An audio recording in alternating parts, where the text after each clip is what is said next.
সপ্তাহে ৭ বারের মধ্যে অন্তত ৫ বার আপনাদের বাড়িতে এই রেসিপিটি একবার বানালেই ৫ বারই খেতে আপনাকে রিকোয়েস্ট করবে বানানোর জন্য।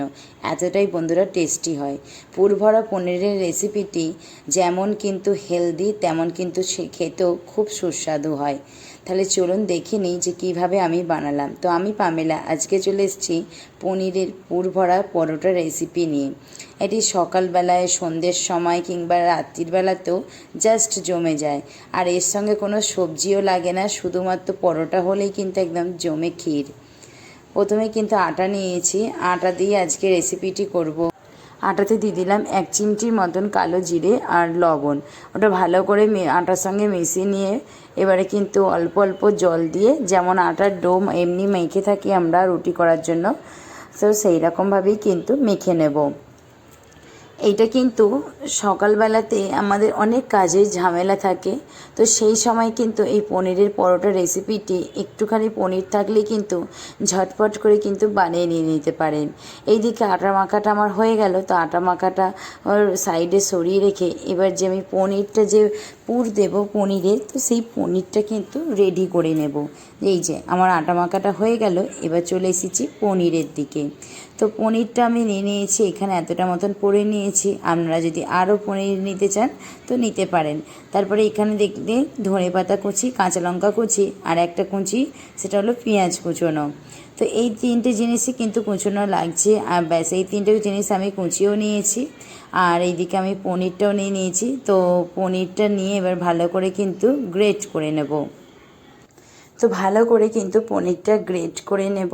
দেখতেই পেলেন কত সুন্দর করে কিন্তু গ্রেট করা যায়। আর এই পনিরটা খুবই মালাই পনির, একটু কিন্তু চাপ দিতেই পনিরটা খুব সুন্দরভাবে কিন্তু গ্রেট হয়ে গেছে দেখুন।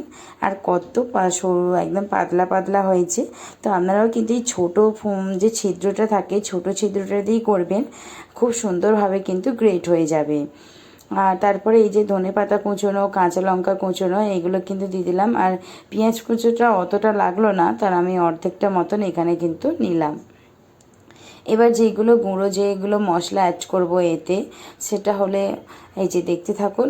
প্রথমে একটু লবণ দেবো। আর একটা কথা বন্ধুরা, এখানে কিন্তু বেশি চাপ দিয়ে যখন মাখবো তখন এতে কিন্তু বেশি চাপ দেওয়া যাবে না, কারণ পনিরটা এতটাই সফট হয় যে এতে কোনো চাপ দেওয়ার কোনো ব্যাপার নেই। একটু জিরে গুঁড়ো, একটু ধনে গুঁড়ো, একটু চাট মশলা, একটু লঙ্কার গুঁড়ো, তারপরে পরিমাণ মতন স্বাদ অনুসারে একটু লবণ দিয়ে দেবো। এখানে চিনি দেবার কোনো প্রয়োজন নেই। আর এখানে যদি বাচ্চাদের যদি বানিয়ে থাকেন, তাহলে কাঁচা লঙ্কা কিংবা লঙ্কার গুঁড়ো, যেটা আপনার বাচ্চা খেতে একদমই পারে না, তো সেইটা কিন্তু এখান থেকে বাদ দিয়ে দিতে পারেন। তারপর এই যে হালকা হাতে ভালো করে কিন্তু মিশিয়ে নিচ্ছি। চাট মশলাটা দিয়েছি, চাট মশলা দিলে কিন্তু একটা সুন্দর সেন্ট ছাড়ে, যার জন্য কিন্তু খেতে খুব ভালো লাগে। আর তারপরে বাকি কিন্তু সব মশলা কিন্তু একদমই অল্প অল্প করে দিয়েছি, যেমন জিরে গুঁড়ো আর ধনে গুঁড়ো, লঙ্কার গুঁড়োটাতে দেখতেই পেলেন। আর এখানে হলুদ গুঁড়ো দেওয়ার কোনো প্রয়োজন নেই, হলুদ গুঁড়ো আমার দিতে লাগবে না একটুকু, হলুদ গুঁড়ো একটুকু দিবেন না। আর এটা যেহেতু পরোটা রেসিপি হচ্ছে, তার জন্য হলুদ গুঁড়ো দেওয়ার কোনো কিন্তু দরকার নেই। ব্যাস, এটাও আমার মাখা হয়ে গেছে। তো আপনাদেরকে দেখাচ্ছি যে দেখুন কত সুন্দর একটা লোভনীয় এবং আকর্ষণীয় একটা লাগছে দেখতে। তো ব্যাস, আমার এইটাও কাজটা মিটে গেল। এবার চলে যাই গ্যাসের কাছে। এবার কিন্তু পরোটাগুলো এবার কিন্তু পুর ভরার সময়। ওখানে আমার অনেকটা সময়ও হয়ে গেছে, আটাটা মেখে রেখেছি। আটাটা মেখে রাখলে কী বলুন তো, পরোটা যখন করব তখন এমনিতেই আটা খুব সুন্দরভাবে ফোলে, তাও মেখে রেখে দিলে কিন্তু আরও জিনিসটা খুব নরম হয়, খুব সুন্দরভাবে ফোলে। এই যে প্রকৃতিটা পনিরের এই পুরগুলোকে আমরা কিন্তু যেটা গ্রেট করে রেখেছিলাম সেইটাও এরকম গোল করে নিয়েছিলাম, আটাটাও কিন্তু তার লেচি কেটে এরকম গোল করে নিয়েছিলাম। আর কত সুন্দরভাবে কিন্তু হাতের সাহায্যে দেখুন, একটা আটার লেচি নেওয়া হচ্ছে প্রথমে, হাতের সাহায্যে একটুখানি চ্যাপটা মতন করে তারপর পনিরের একটা বড় বল করে নেওয়া হয়েছে। এরকমই বড় বল করবেন, তবে পরোটাগুলো তো বড় হয়, তবে তাহলে বেলার সময় পুরো চারিদিক, পুরো পরোটাটা চারিদিকে একদম কোনায় কোনায় কিন্তু পনিরের পুরগুলো একদম ছড়িয়ে যাবে। পুরটা ছোট নিলে কি বলুন তো, চারিদিকে ছড়াতে পারবে না, ভালো লাগবে না। তাই পনিরের পুরটাও কিন্তু এরকম বড় বড় করেই কিন্তু গোল করে নেবে। আর যেইভাবে মুখটা কিন্তু বন্ধ করলো আর কি, তো সেইভাবেই বন্ধ করে গুঁড়ি দিয়ে কিন্তু বেলবেন, তেল দিয়ে বেলবেন না, গুঁড়ি দিয়ে কিন্তু আলতো আলতো করে ভালো করে গুঁড়ি দিয়ে কিন্তু বেলে নেবেন। এই যে দেখতে পাচ্ছেন আটার গুঁড়ো দিয়ে কিন্তু বেলে নিচ্ছে।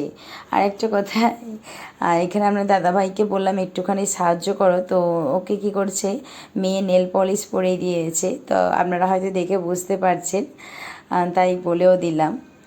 আর এই যে এখনও কিন্তু বেলা হচ্ছে, আর আমি এদিকে কিন্তু একটু ভিডিও করে দিলাম।